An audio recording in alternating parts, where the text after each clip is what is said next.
You may be wondering why I'm in a fire station. What does luxury have to do with the fire station or fire hose? In just a few seconds, you will find out why Lux TV is sizzling for the luxury company Elvis and Kresse.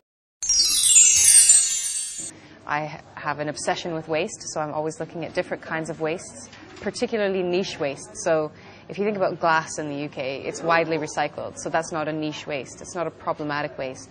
But I love the ones that nobody's dealing with, the insidious little wastes that actually pile up. And when I first saw the fire hose, I thought, this is beautiful, beautiful material. Why is it going to landfill? So I started collecting it.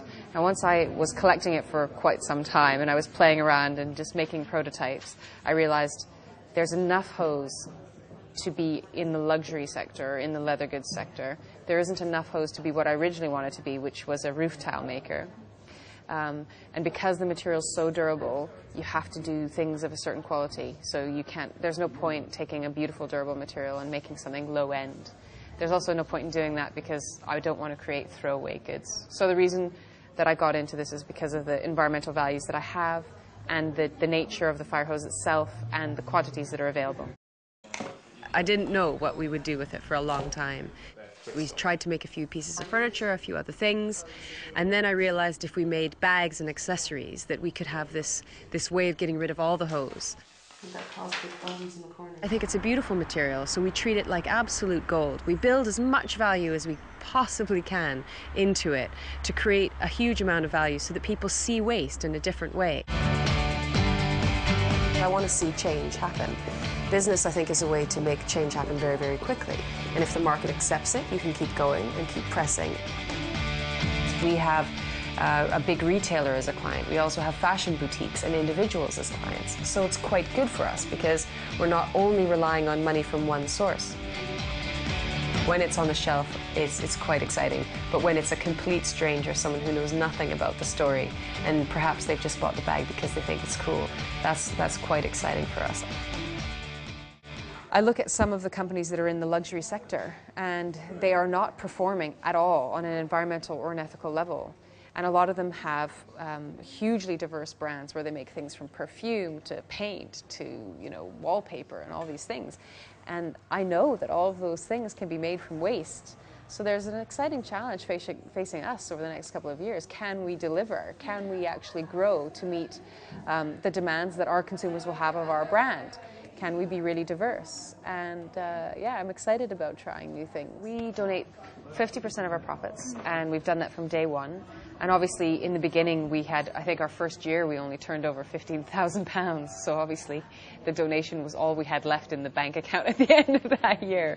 We give half of our profits to charities on a line-by-line basis. So we give half of the profits from the fire hose line to the firefighters charity. And what our goal is essentially is to look at what the needs are of that charity, which are about for £9 million a year, and to grow our business to the point where they don't need to actively fundraise anymore. So if we had 18 million profits a year, they would have their 9 million without having to fundraise, and that would be fantastic because it means they could focus all of their energy on delivering services and instead of on fundraising. We have a lot of different materials. So if you look at the iPhone holder, this is a fire hose outer. The thread is virgin thread. Unfortunately, we cannot use reclaimed thread because you'd have to get someone to unpick stitches. But the lining for this is reclaimed parachute silk. And this is actually heavy-duty parachute silk that they use to throw trucks out of planes. So we get a lot of parachute silk, a lot of our linings of that. The lining for this is reclaimed sailcloth, spinnaker sail. So yeah, we use reclaimed material wherever we can. So this bag's made from reclaimed fire hose. And you can see hose is really long and thin. That's why we've had to sew many pieces together. And the lining for this is reclaimed parachute silk. This is also antique brass, the buckle. The reason why we're a social enterprise is because we wouldn't really be or do anything else. I have always been in the green space. I think we've got about 10 years to save the planet, and that means that people like me with the skills that I have to be involved in this sector. So it's quite natural for us, and what it means for Elvis and Kresse as a brand is that we get great press, we have great stakeholder engagement, the firefighters really believe in us and really work hard for us and and the press loves the story, and our consumers love the story. So I think that it just means that we have a really beautiful, wonderful story that we're proud of, and that the people who buy our products are proud of. And it's more than just a bag, you know. I think people want to have a product that they love and that has a story, and that's what we do and who we are. Elvis and Kresse are just great, aren't they? If you thought that was great, just wait. And now, inspirational advice from Kresse. I think a lot of people think you have to have a lot of money to start a business, and we didn't. We had a small, tiny budget, and we actually spent about £40 on a rotary cutting tool, which I can show you. It's now broken. This was the body of it. This was the cutting head. We spent £40 on that to make our first big order of belts, and we used the cash from those belts to invest in other equipment. So you don't always need a lot of money. Sometimes you just need a lot of effort and a lot of rolling up your sleeves and getting something done. I think the biggest thing you've got to focus on is being unique. You know, you've got to look at who you are, and you've got to research who that's going to be. So find out about your name. Has anybody else used your name? We've had this thing on X Factor where Little Mix was originally called Rhythmix. And that was the name of an existing charity, which sent a letter to Simon Cowell, and he changed the name to Little Mix, which was great. But get on the internet, find out about your idea, see if there's anybody else doing it, and then focus on your uniqueness. Create a brand identity around what you do and who you are, because the innovation that you bring is what's going to set you apart. Don't focus on what other people are doing, but you've got to find out what your competition's like from day one. You are your brand, and you're your best marketing tool, so you've definitely got to always have something with you to show. And I have the iPhone holder, so I can take my phone out and show people how it works, and ooh, that's so sweet. But if you have a service or another kind of product that you can't carry around, then get pictures of it on your phone, get video on your phone. Video is fantastic.